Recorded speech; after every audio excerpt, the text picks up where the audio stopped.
Okay, so this is not a video that I normally do. In general, if you've seen my YouTube channel before, you'll know that I post a lot of videos giving solutions to physics problems, usually at the undergraduate level. And I do plan on continuing to do that, but I also want to talk about something a little different today.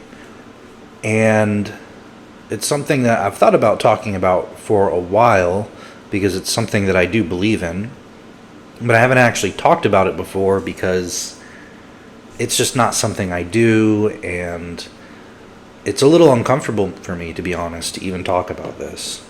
But sometimes I think we have to have uncomfortable conversations if we want better outcomes than what we currently have. What I'm talking about is better scientific communication. So there's a YouTube channel, a very popular, very big YouTube channel. You probably know the channel, called Professor Dave Explains. And it starts off pretty chill, like a good channel that explains scientific concepts, some math, some chemistry, some physics, all great things. And then he had, I guess, some sort of astronomy playlist. And that astronomy playlist, I think, upset some flat earthers or something like that. And they did this long video that was pretty rude and uncharitable and criticizing of what he was saying. So Dave then does another video, also being kind of rude back, but he kind of got a pass, or I feel he does, because they were being rude to him first. And those videos did really well. They got a lot of views on his channel. And then he continued to kind of go down this debunking, debate type content that has done really well for him. But even though it's good for his views, I think it's bad for the scientific community. And it's not bad because he's debunking pseudoscience. It's not bad that he disagrees with people. It's not bad that he's doing videos critiquing people. What is bad is the way at which he's going about doing that. And this has been a problem a lot of other people have pointed out. There's even been some videos, and there's a whole bunch of comments collected of things that he's said and things that he's written that's just been completely unhinged. And the reason why I'm bringing this up is because Dave is I think even he says he's a scientific communicator. Okay, well, that's an important job in science. It really is, because you need people to communicate science to the general public. You need them to act kind of as recruiters to people that might be interested in science and might one day go into academia or study science or anything like that. So it's a very important job. And the main two things you need to do if you want to be a scientific communicator is you need to know the science pretty well, and I don't think that's a huge problem with him, but you also need to communicate the science well, and that has a lot of room for improvement. A lot of times you'll see that he just goes to really nasty insults, even to people that I don't even think have mentioned him. So in this video, I've been showing like a bunch of different examples of comments he's left. He also has some really pretty rude video titles.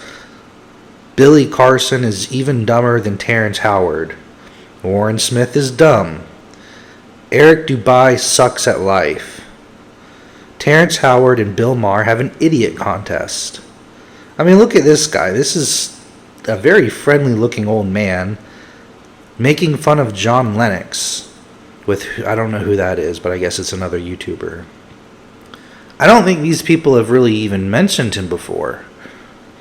They just have some sort of opinion, and okay, maybe Dave disagrees. That's fine. There's nothing wrong with that. There's nothing wrong with doing a video explaining why you disagree, giving arguments for why you disagree. But these insults that he's leaving to people in the comments, the titles of his videos, it's not scientific communication. It's just playground bullying. And sometimes he'll say something along the lines, when people criticize him on this, is, oh, you're just tone policing me, or you should be more upset with the conspiracy theorist than what I'm saying. Well, number one, you're a scientific communicator. If your tone is, and I wouldn't even say it's your tone, it's not like you have a struggle with the pitch of your voice or something like that. You're just being completely rude with what you're saying. Like, the language that you're using is bad. It's not just like, well, he said all the right things, just the way that he said it. No, you're just throwing out insults. It's not tone policing. You're just being rude. And it's also a completely valid thing to expect from a scientific communicator. If you're a terrible communicator, well, that's going to impact your job performance. And it's a shame because he has such a great platform and he could do so much good. He could inspire people to like science. He could correct people. He could do all these things in a way that's not like this. It's not just bullying. It's not toxic. And unfortunately, he doesn't do that. He doesn't do that with the titles. He doesn't do that with the comments. There is one Reddit post. I haven't actually seen the comment, so this could not be true, but it is on par with what I've seen, where someone said something along the lines of, hey, I like your videos and everything, but you shouldn't have been cussing at your debate opponent and losing your cool. You should be a bit nicer.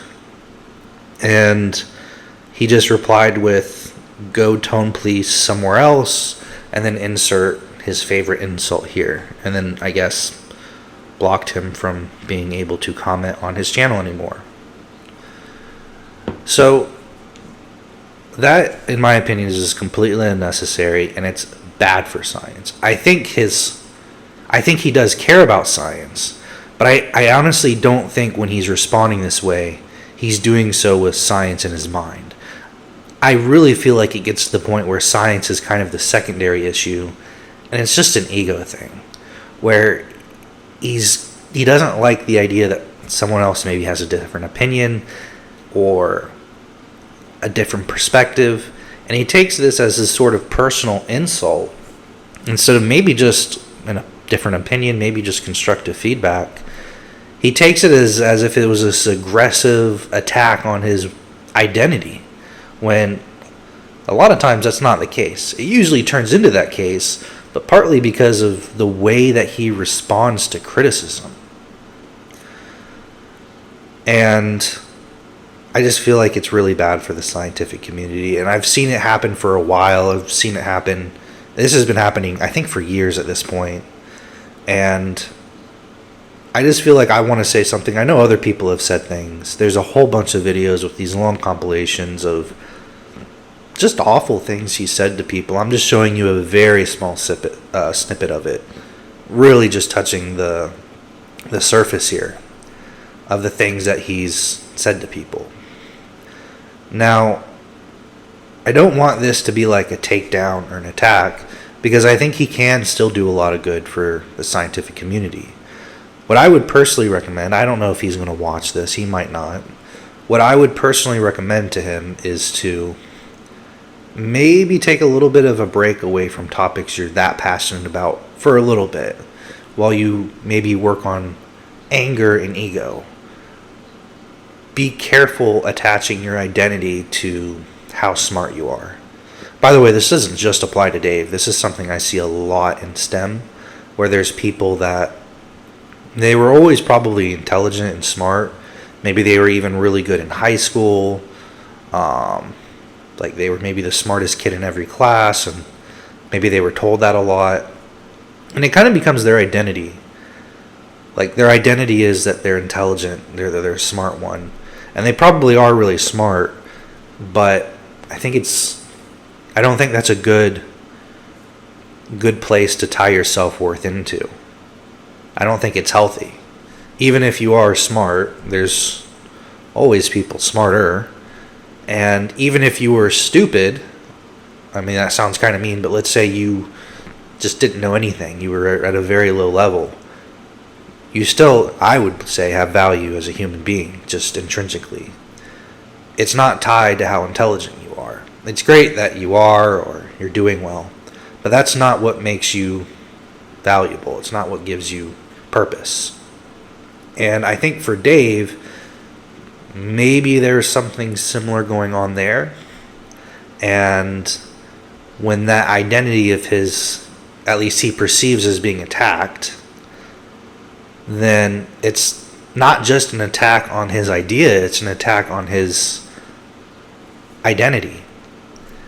And people are going to respond a lot more aggressively if you attack something that they see as their identity, as opposed to this kind of abstract idea that they're not necessarily tied down to.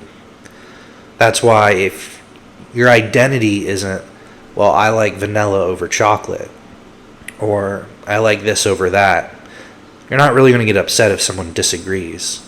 But if you tie your identity down to something else, some other position or belief, well, you're going to feel uncomfortable and attacked when people challenge it.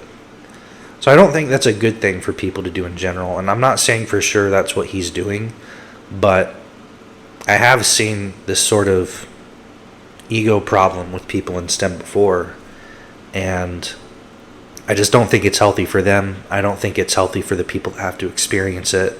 I think it's toxic, and I think we should do better.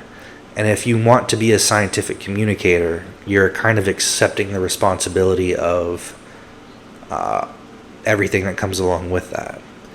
Again, I'm not saying you have to be perfect. I'm not saying you have to always be smiling and happy and just friendly to everyone. But I think we can do better than this. I think we can do better than where we're at right now, because this is, I would say, just completely unacceptable.